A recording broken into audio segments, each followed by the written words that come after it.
For more than a week, the world has watched as pro-terrorist anti-Semites at American universities exude some of the clearest acts of bigotry against Jewish students on campus since the late 1930s in Nazi Germany.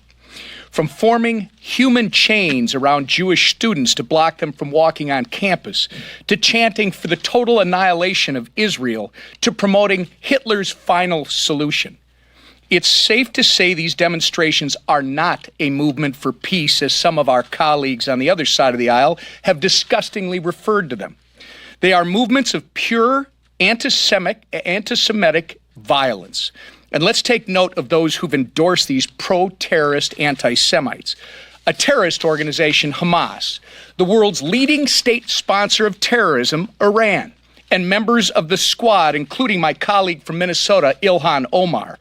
Not exactly good company. Congresswoman Omar encouraged these movements for hate at the University of Minnesota Twin Cities campus, promoting me to inquire with the university about its plans to keep Jewish students safe.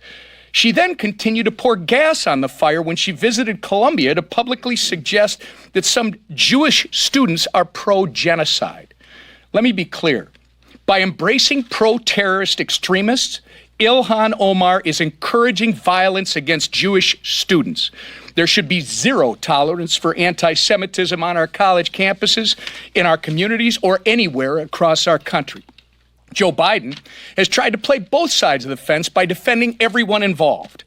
Since President Joe Biden, far-left congressional Democrats and Ivy League administrators have chosen to side with Hamas over protecting Jewish students, House Republicans are going to do our job for them by voting on Congressman Mike Lawler's legislation that holds these anti-Semites accountable by requiring schools to treat acts of anti-Semitism as any other act of discrimination.